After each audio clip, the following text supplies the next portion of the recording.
Incidentally, I was a private pilot, so I have some familiarity with It the glided airspace. over my house, and there was We saw absolutely no noise. what I thought to be a kind of a boomerang shape.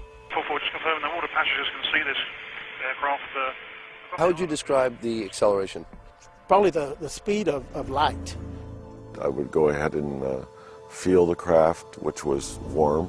If these these extraterrestrials are so highly evolved, how come it is that they only address people named Bubba who are out hunting and fishing? I'm Fife Symington. In 1997, during my second term as governor of Arizona, I saw something that defied logic and challenged my reality. I saw one, but I don't know where it just disappeared. And the saucer flew right over him and put down 3 little gear and landed out on the dry lake bed.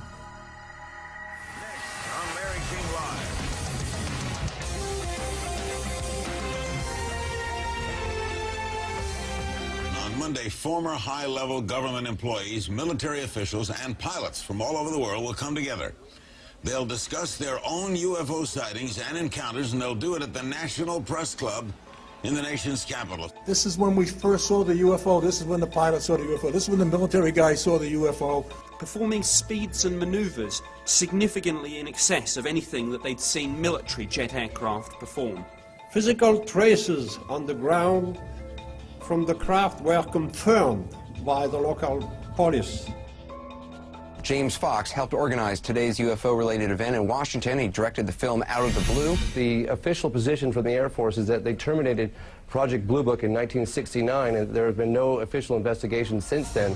We have not been hiding anything. They are simply following orders.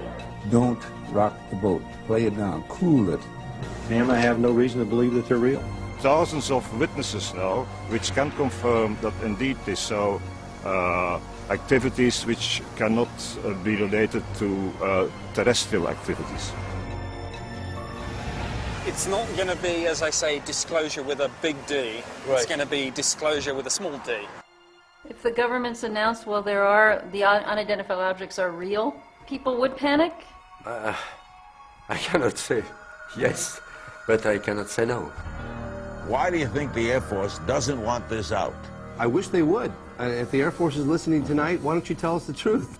There are people who said they saw things, and whenever that happens, they deserve at least an investigation, it seems to me. I think it's time to open the books. It's time to find out what the truth really is that's out there. It went at a 45-degree angle away. We ought to do it really because it's right. My response was we could land all 40 of our B-2 bombers on the wing of that craft.